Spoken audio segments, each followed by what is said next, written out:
বিসমিল্লাহির রহমানির রহিম। সুপ্রিয় শিক্ষার্থীবৃন্দ, সরকারি শহীদ আব্দুল সালাম কলেজ কালিয়া নড়াইল ব্যবসায় শিক্ষা বিভাগের উৎপাদন ব্যবস্থাপনা এবং বিপণন প্রথম পত্র একাদশ শ্রেণীর ছাত্রছাত্রীদেরকে অনলাইন ক্লাসে স্বাগত জানাচ্ছি। আশা করি তোমরা সকলে সুস্থ এবং ভালো আছো। আমি ইতিপূর্বে তোমাদের প্রথম পত্রের উৎপাদন ব্যবস্থাপনা বিপণন প্রথম পত্রের প্রথম অধ্যায় শেষ করেছি, দ্বিতীয় অধ্যায়ের প্রথম ক্লাস শেষ করেছি। আজকে দ্বিতীয় অধ্যায়ের দ্বিতীয় ক্লাস। আশা করি তোমরা সুস্থ থেকে বিগত দিনের ক্লাসগুলো তোমরা অনুসরণ করেছো এবং আজকের ক্লাস অনুসরণের মাধ্যমে দ্বিতীয় অধ্যায়ের প্রথম পত্রের দ্বিতীয় অধ্যায়ের ভূমি সংক্রান্ত বিষয় তোমাদের সামনে বিস্তারিত আলোচনা করার চেষ্টা করব। আমি মোহাম্মদ ফখরুল আলম, সহকারী অধ্যাপক, মার্কেটিং বিভাগ, সরকারি শহীদ আব্দুল সালাম কলেজ কালিয়া নড়াইল। মোবাইল নাম্বার এরপরে দেওয়া আছে। তোমরা আলোচনায় যদি কোনো বিষয় বুঝতে না পারো তাহলে এই মোবাইল নাম্বারে আমার সাথে যোগাযোগ করবে, বিষয়টা আমি তোমাদের কাছে পরিষ্কার করার চেষ্টা করব। সুপ্রিয় শিক্ষার্থীবৃন্দ, উৎপাদন এর মানে দ্বিতীয় অধ্যায়ের মূল আলোচনা যেটা, তৃতীয় অধ্যায়ের মূল বিষয় হচ্ছে উৎপাদনের উপকরণ। প্রথম ক্লাসে আমি তোমাদের সামনে উৎপাদনের উপকরণের ধারণা সম্পর্কে আলোচনা করেছি। সেখানে উৎপাদনের যে মৌলিক উৎপাদনের ধারণা সমূহ সম্পর্কে ধারণা তোমরা জানতে পেরেছ। এরপরে উৎপাদনের মৌলিক যে উপাদান, সে উপাদানগুলো এর গুরুত্বের দিক থেকে কোনটা কম কোনটা বেশি সে বিষয়ে তুলনামূলক আলোচনা তোমাদের সামনে করেছি আগের ক্লাসে। আজকে আমাদের আলোচনার বিষয় উৎপাদনের মৌলিক এবং প্রধান উপাদান যেটা ভূমি, সেই ভূমি সংক্রান্ত আলোচনা। এই আলোচনায় আজকের ক্লাসে তোমরা জানতে পারবে যে ভূমি কি, ভূমির ধারণা তোমরা এখানে পাবে, এরপরে ভূমির বৈশিষ্ট্য এবং ভূমির গুরুত্ব। আশা করি এই ক্লাস ফলো করলে তোমরা ভূমি কি, ভূমির গুরুত্ব, ভূমির বৈশিষ্ট্য এ বিষয়ে তোমাদের সামনে পরিষ্কার হবে।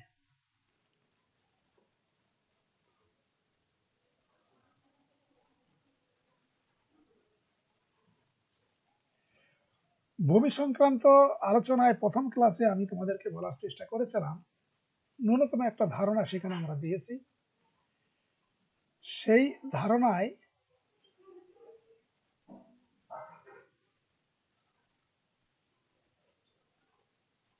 যদি তোমরা মনে রাখো তাহলে আজকের আলোচনার পর তোমাদের বিষয়টা আরো বেশি ক্লিয়ার হবে। সেখানে আমরা প্রথমে বলেছি যে ভূমি হচ্ছে উৎপাদনের প্রথম এবং প্রধান উপাদান। ভূমির যে চারটে উপাদান রয়েছে, উৎপাদনের যে চারটা মৌলিক উপাদান, ভূমি, শ্রম, মূলধন এবং সংগঠন। প্রথম এবং প্রধান উপাদানটা হচ্ছে ভূমি। ভূমির ছাড়া উৎপাদনের অন্য কোনো বিষয় যদি তুমি সংগঠিত করো, আসলে চারটে উপাদানই গুরুত্বপূর্ণ। চারটের সংমিশ্রণে, চারটের সমন্বয়ের মাধ্যমে কিন্তু উৎপাদন আমাদের সামনে আসে। যেটা আমরা আউটপুট পাই, সে আউটপুটটা এই চারটে উপাদানের সংমিশ্রণেই আমাদের সামনে উপস্থিত হয়। প্রত্যেকটা প্রতিষ্ঠান এই চারটে উপাদানের প্রয়োগ করে তার উৎপাদন তৈরি করে বা উৎপাদনের পরিমাণ সম্পর্কে তারা ধারণা পেতে পারে বা জানতে পারে। তো প্রথম যে উপাদান সেটা হচ্ছে ভূমি। এই চারটে উপাদানের ভিতরে ভূমির গুরুত্বটা সম্পূর্ণ বেশি। সাধারণভাবে আমরা ভূমি বলতে পৃথিবীর উপরিভাগ বা মাটিকে বুঝি। পৃথিবীর উপরে যার উপর আমরা চলাচল করি, যে মাটি, সেটাকে আমরা সাধারণ দৃষ্টিকোণ থেকে ভূমি বলি। কিন্তু অর্থনৈতিক দৃষ্টিকোণ থেকে ভূমির অর্থ আরো ব্যাপক এবং আরো ব্যাপক অর্থে ব্যবহৃত হয়।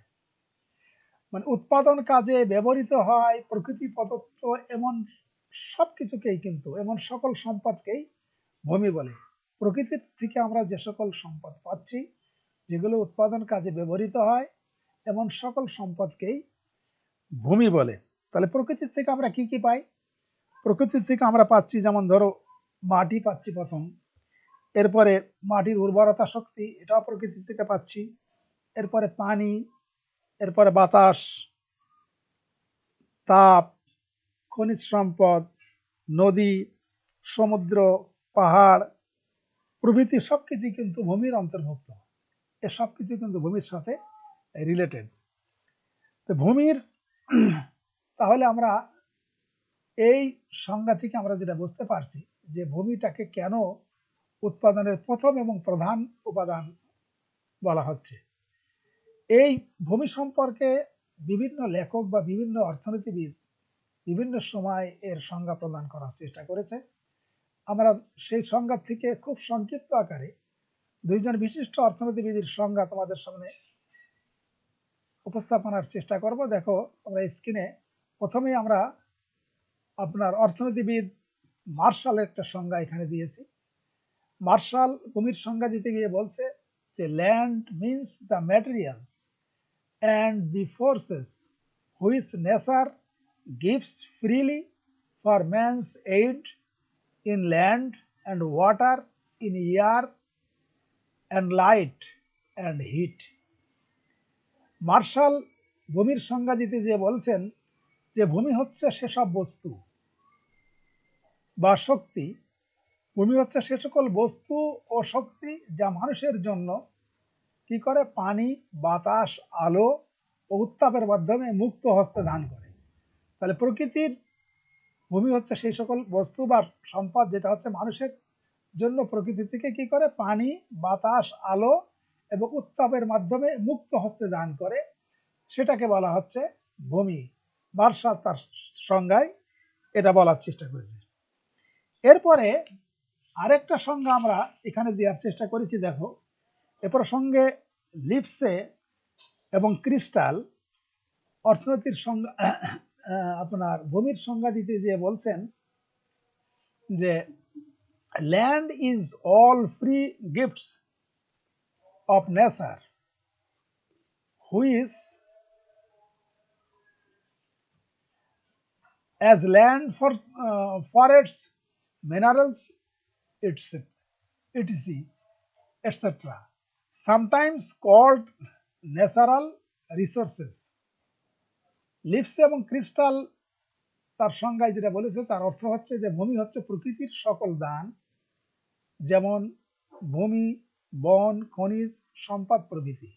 এই প্রকৃতির থেকে যে সকল সম্পদ আমরা পাচ্ছি দান, যেমন যেটা হচ্ছে ভূমি, বন, খনিজ সম্পদ, এগুলোকে বলা হচ্ছে ভূমি। মাঝে মধ্যে এগুলোকে প্রাকৃতিক সম্পদও বলা হয়ে থাকে। তাহলে আমরা এর সংজ্ঞায় যেটা জানতে পারলাম যে ভূমি হচ্ছে প্রকৃতি প্রদত্ত প্রধান যে সম্পদ সেটাকে বলা হচ্ছে ভূমি। আর উৎপাদনের প্রথম এবং প্রধান উপাদানটাই হচ্ছে ভূমি। আর সাধারণভাবে যদি আমরা পৃথিবীর উপরিভাগ যে মাটি সেটাকে যদি আমরা ভূমি বলি, কিন্তু অর্থনীতিতে এর অর্থটা আরো ব্যাপক। ব্যাপক অর্থে প্রকৃতি প্রদত্ত সকল সম্পদকেই ভূমি বলা হয়। এই ভূমি সম্পর্কে বিভিন্ন লেখক, বিশেষ করে মার্শাল এবং ক্রিস্টাল যে সংজ্ঞা দিচ্ছে সেটা তোমাদের সাথে আলোচনা করলাম আমরা। তাহলে উপরোক্ত সংজ্ঞা যদি আমরা বিশ্লেষণ করি তাহলে আমরা ভূমির এই সংজ্ঞার ভিতরে যে সকল বিষয় পাই তার ভিতরে আমরা পয়েন্ট আকারে এখানে আলোচনা করার চেষ্টা করি। স্ক্রিনে দেখো উপরোক্ত আলোচনায় আমরা সংজ্ঞার ভিতরে যেটা পেলাম, তাহলে 1 নম্বর হচ্ছে ভূমি হচ্ছে প্রকৃতির দান, প্রকৃতির মাধ্যমে আমরা যেটা পাচ্ছি, ফ্রি পাচ্ছি যেটা, সেটাকে বলা হচ্ছে ভূমি। 2 নম্বর হচ্ছে এই সংজ্ঞার ভিতরে আছে যে প্রকৃতির দান বলে ভূমির যোগানটা হচ্ছে সীমাবদ্ধ। যেহেতু প্রকৃতির থেকে আসছে, তুমি টাকা দিলেই যে তুমি আবার সেটা পেয়ে যাবা সেটা না, যোগানটা সীমাবদ্ধ। এরপরে 3 নম্বরে বলেছে মানুষ ভূমি সৃষ্টি করতে পারে না, মানুষ ইচ্ছা করলে ভূমি যে আরো বাড়াই দেবে সেটা কিন্তু পারে না। আর সর্বশেষে বলা হচ্ছে যে প্রকৃতি প্রদত্ত হয়, ভূমির উৎপাদন ব্যয় নেই। তাহলে ভূমির সংজ্ঞা বিশ্লেষণ করলে আমরা 4টি উপাদান পাই। এই 4টি উপাদানের আমরা পাই ভূমির সংজ্ঞা যদি আমরা বিশ্লেষণ করি। তাহলে এখানে উপরোক্ত আলোচনা থেকে পরিশেষে বলা যায় যে প্রকৃতিতে প্রদত্ত যেসব সম্পদ উৎপাদন কাজে ব্যবহৃত হয় তাই হচ্ছে ভূমি। তাহলে উপরের এই সংজ্ঞা আলোচনা করলে আমরা যেটা পাচ্ছি যে প্রকৃতি প্রদত্ত যেসব সম্পদ উৎপাদন কাজে ব্যবহৃত হয় সেটাকেই বলা হচ্ছে ভূমি। তাহলে ভূমি সংক্রান্ত আলোচনা আমরা এতক্ষণ যেটা বললাম, আশা করি বিষয়টা তোমাদের সামনে পরিষ্কার হয়েছে। এরপরে আমরা ভূমির বৈশিষ্ট্য সম্পর্কে আলোচনা করব। ভূমির বৈশিষ্ট্য দেখো স্ক্রিনে আমরা পয়েন্ট আকারে এখানে ভূমির যে সমস্ত বেসিক বৈশিষ্ট্য রয়েছে বা মৌলিক বৈশিষ্ট্য রয়েছে, আমরা সংজ্ঞা বিশ্লেষণ করলেই কিন্তু প্রত্যেকটা জিনিসের বৈশিষ্ট্য অনেকটা পেয়ে যায়। তবে আমরা এখানে পয়েন্ট আকারে কিছু কিছু বিষয় তোমাদের সামনে আলোচনা করেছি 10টা পয়েন্টে। 1 নম্বর হচ্ছে ভূমি প্রকৃতির দান। 2 নম্বর হচ্ছে সীমিত যোগান। 3 নম্বর হচ্ছে চিরস্থায়ী ভূমি। 4 ভূমি হস্তান্তরযোগ্য নয়। 5 হচ্ছে উর্বরতা শক্তির পার্থক্য। 6 ক্রমহ্রাসমান উৎপাদন বিধির প্রভাব। বহুবিধ ব্যবহার। ভূমির যোগান দাম নেই। অবস্থানগত পার্থক্য। আদি এবং মৌলিক উপাদান। এই 10টা পয়েন্টের মাধ্যমে আমরা ভূমির বৈশিষ্ট্য তোমাদের সামনে তুলে ধরার চেষ্টা করেছি। প্রথমে দেখো ভূমি প্রকৃতির দান। প্রথমে আমরা সংজ্ঞায় সেখানে বলার চেষ্টা করেছি যে ভূমি হচ্ছে কি হয়, উৎপাদনে একমাত্র প্রকৃতি প্রদত্ত উপাদান হচ্ছে ভূমি। উৎপাদনের যে 4টে উপাদান ব্যবহৃত হয়, ভূমি, শ্রম, মূলধন এবং সংগঠন, এই 4টার ভিতরে একমাত্র প্রকৃতির থেকে যেটা পায় সেটা হচ্ছে ভূমি। এই জন্য এর অন্যতম বৈশিষ্ট্য, প্রথম বৈশিষ্ট্য হচ্ছে ভূমি প্রকৃতির দান, প্রকৃতির মাধ্যমে এটা পায়। এর ভূমির অন্যতম বৈশিষ্ট্য হচ্ছে প্রকৃতির দান। এটা আমরা টাকা খরচ করেই যে সাথে সাথে পাচ্ছি সেটা না। 2 নম্বর বলা হচ্ছে যে যোগানটা হচ্ছে সীমিত। এটা ইচ্ছা করলে প্রকৃতি প্রদত্ত দান, যেহেতু যেহেতু এটা প্রকৃতি প্রদত্ত দান, সে কারণেই ভূমির যোগানটা কিন্তু সীমাবদ্ধ। মানুষ ভূমির যোগান বাড়াতে বা কমাতে পারে না। মানুষ ইচ্ছা করলে ভূমির যোগান বাড়াবে বা কমাবে এটা পারে না। তবে নদী ভরাট করে, পাহাড় কেটে, বন জঙ্গল কেটে সাময়িকভাবে কিছু ভূমি হয়তো মানুষ বাড়াতে পারে, কিন্তু সেটা তার পরিমাণটা কিন্তু খুব কম। এই জন্য এখানে বলা হচ্ছে যে ভূমির যোগানটা সীমিত। 3 নম্বর হচ্ছে ভূমি হচ্ছে চিরস্থায়ী। ভূমিটা যদি তুমি একবার যদি এটা ক্রয় করো বা এর মালিকানা গ্রহণ করো, তাহলে কিন্তু চিরস্থায়ী। এটাকে স্থায়ী স্থায়ী এটার কোনো অবিনশ্বর, এটা কখনো নষ্ট হয় না। এই জন্য বলা হচ্ছে ভূমি চিরস্থায়ী, অর্থাৎ বারবার ব্যবহার করলে ভূমি ধ্বংস হয়ে যায় না। রিকার্ডো, আরেকজন বিশিষ্ট অর্থনীতিবিদ, তিনি ভূমির সংজ্ঞা দিতে গিয়ে বলছেন যে ভূমিকে আদিম এবং অবিনশ্বর বলেছেন তিনি, রিকার্ডো। তবে ভূমি অধিক ব্যবহারের ফলে ভূমির উর্বরতা শক্তি কিন্তু কমে আসছে। ভূমির উর্বরতা যত বেশি ব্যবহার করা হয় তত ভূমির উর্বরতা শক্তি কমবে। এটা হচ্ছে ভূমির একটা অন্যতম আরেকটা বৈশিষ্ট্য। এরপরে আসতেছে ভূমি হস্তান্তরযোগ্য নয়। ভূমি ইচ্ছা করলে এক জায়গাতে ওঠায় আরেক জায়গায় নিয়ে যাওয়া যায় না, কিন্তু মালিকানা হস্তান্তর করা যায়। এর মালিকানাটা হস্তান্তর হয়। একজন মালিক অর্থের বিনিময়ে যে ভূমি গ্রহণ করেছে, তিনি ইচ্ছা করলে তার মালিকানাটা হস্তান্তর করতে পারেন। এরপরে ভূমির উর্বরতা শক্তি এর পার্থক্য। প্রত্যেক জায়গার ভূমির কিন্তু উর্বরতা শক্তি একরকম নয়। অবস্থানগত কারণে ভূমির উর্বরতা শক্তির ভিতরে পার্থক্য পরিলক্ষিত হয়। যখন বন্যা, যে সমস্ত এলাকায় বন্যা হয়, সেখানে বন্যা পরবর্তী সময়ে সেই ভূমির উর্বরতা শক্তি কিন্তু বৃদ্ধি হয়। নদীর উপকূল ভাগ যেখানে থাকে সে সমস্ত জায়গার ভূমির উর্বরতা শক্তিটা বৃদ্ধি পায়। এই জন্য আপনার ভূমিকে রিকার্ডো আপনার 3টে শ্রেণীতে ভাগ করেছেন। প্রথম, দ্বিতীয়, তৃতীয়, 3টে শ্রেণীতে কিন্তু ভূমিকে ভাগ করেছে উর্বরতা শক্তি অনুপাতে। যে জমির উর্বরতা শক্তি বেশি সেটা একটা শ্রেণী, উর্বর শক্তি তার কম একটা আছে, তার চেয়ে কম আছে, এরকম 3টে শ্রেণীতে ভূমির উর্বরতা শক্তিকে আপনার ভাগ করা হয়েছে। এই জন্য বলা হচ্ছে যে উর্বরতা শক্তির পার্থক্য। এরপরে আসছে যে ক্রমহ্রাসমান উৎপাদন বিধির প্রভাব। উৎপাদন বিধির ভূমির ক্ষেত্রে কিন্তু ক্রমহ্রাসমান উৎপাদন বিধির প্রভাব অনেক বেশি পরিলক্ষিত হয়। কারণ এখানে একই পরিমাণ জমিতে ক্রমাগতভাবে অধিক হারে শ্রম এবং মূলধন যদি আপনার নিয়োগ করা হলে প্রান্তিক উৎপাদন যেটা, সেই প্রান্তিক উৎপাদন ব্যয় কিন্তু হ্রাস পায়।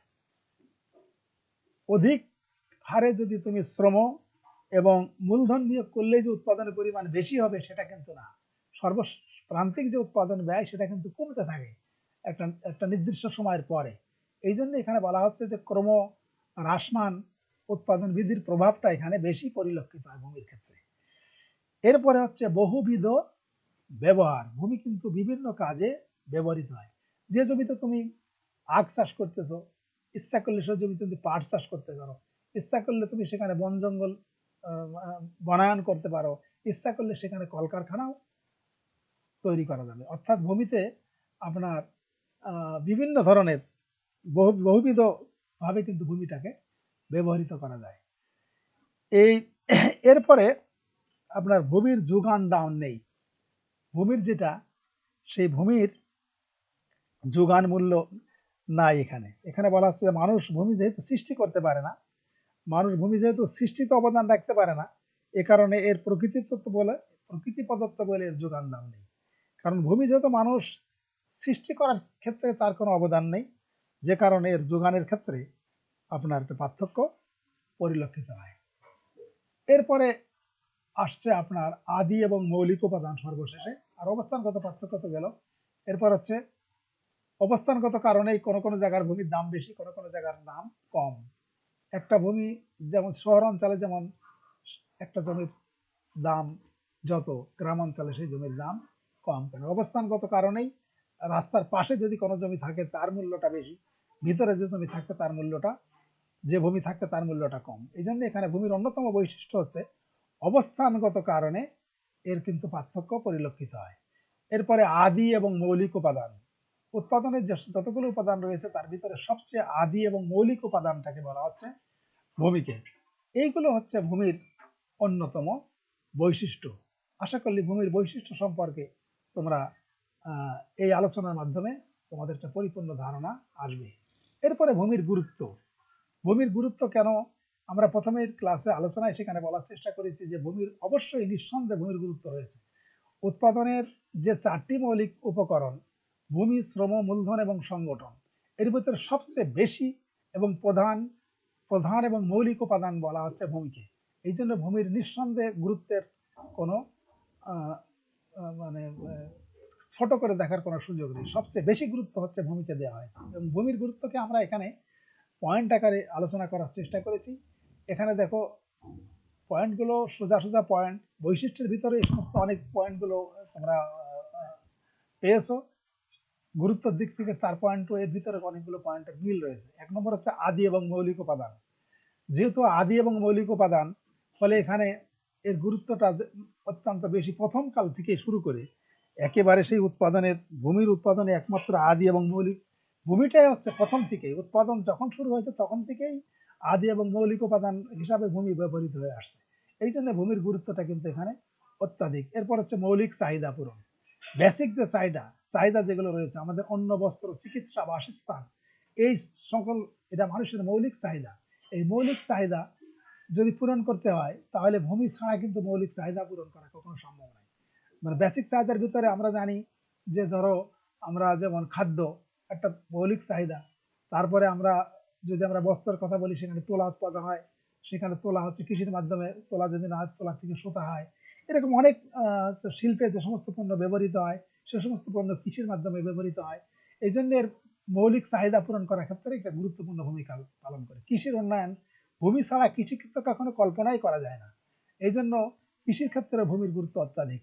শিল্পের ভিত্তি, শিল্প উৎপাদন করতে গেলে তো যেমন তোমার ভূমি লাগবে, এবং শিল্পের যে সমস্ত কাঁচামাল, র মেটেরিয়ালস আমরা যেগুলো ব্যবহার করি সেগুলো কিন্তু ভূমির মাধ্যমে আসে। এই জন্য এখানে শিল্পের ক্ষেত্রে ভূমির গুরুত্ব অত্যাধিক। অর্থনৈতিক উন্নয়ন, সার্বিকভাবে দেশের যদি অর্থনৈতিক উন্নয়ন, দেশের শিল্প উন্নয়ন, কৃষি উন্নয়ন এগুলো যদি হয় ঠিক মতো, তাহলে দেশের অর্থ উন্নয়ন অবশ্যই অবধারিত। এই জন্য ভূমির সাথে দেশের অর্থনৈতিক উন্নয়নটাও জড়িত। এরপরে আসছে শিল্প উৎপাদন বৃদ্ধি যদি করতে হয়, ব্যবসায়িক উন্নয়ন করতে হয়, উৎপাদনের ভিত্তি, উৎপাদন প্রক্রিয়ার ভিত্তিটাকেই বলা হচ্ছে ভূমি। আর সার্বিকভাবে এই বিষয়গুলো যদি সম্পন্ন হয় তাহলে মানুষের জীবনযাত্রার মান বৃদ্ধি পাবে। জীবনযাত্রার মান বলতে আমরা বুঝি প্রচলিত ভাবে বর্তমানে আমরা যেগুলো ভোগ বা ব্যবহার করছি, তা আমাদের ভোগ বা ব্যবহারের মাত্রা যদি মানে উন্নততর হয়, আগের চেয়ে যদি বৃদ্ধি পায়, তাহলে বুঝবো যে আমার জীবনযাত্রার মান উন্নয়ন হচ্ছে। এবং কৃষি শিল্পের মাধ্যমে যখন উন্নয়ন হবে, দেশের অর্থনৈতিক উন্নয়ন হবে, ব্যবসা ক্ষেত্রে উন্নয়ন ঘটবে, তাহলে দেশের নিঃসন্দেহে মানুষের জীবনযাত্রার মান উন্নয়ন ঘটবে। তাহলে আজকের ক্লাসে আমরা যে বিষয়গুলো তোমাদেরকে মোটামুটি আলোচনা করার চেষ্টা করলাম, উৎপাদনের মৌলিক উপাদান যেটা ভূমি, যেটাকে প্রথম এবং প্রধান উপাদান বলা হচ্ছে, এই মানে ভূমি ছাড়া কখনো উৎপাদন কার্য সম্পন্ন করা সম্ভব নয়। এই জন্যই ভূমিকে উৎপাদনের মৌলিক এবং প্রধান উপাদান বলা হচ্ছে। আশা করি এই ক্লাস যদি তোমরা ফলো করো তাহলে এই ভূমি সম্পর্কে, দ্বিতীয় অধ্যায়ের ভূমি সম্পর্কে তোমাদের পরিষ্কার ধারণা আসবে। আগামী দিনের ক্লাসে আমরা উৎপাদনের বাদ বাকি যে সমস্ত উপাদানগুলো রয়েছে, শ্রম, মূলধন, সংগঠন, সেগুলো ধারাবাহিকভাবে আলোচনা করার চেষ্টা করব। আশা করি তোমরা আগামী দিনের ক্লাসগুলো অনুসরণ করবে এবং গত ক্লাসগুলো থেকে তোমরা ক্লাস এর বিষয়ে যদি কোনো বিষয় না বুঝতে পারো তাহলে মোবাইলের মাধ্যমে আমার কাছে বিষয়টা জেনে নেওয়ার চেষ্টা করবে।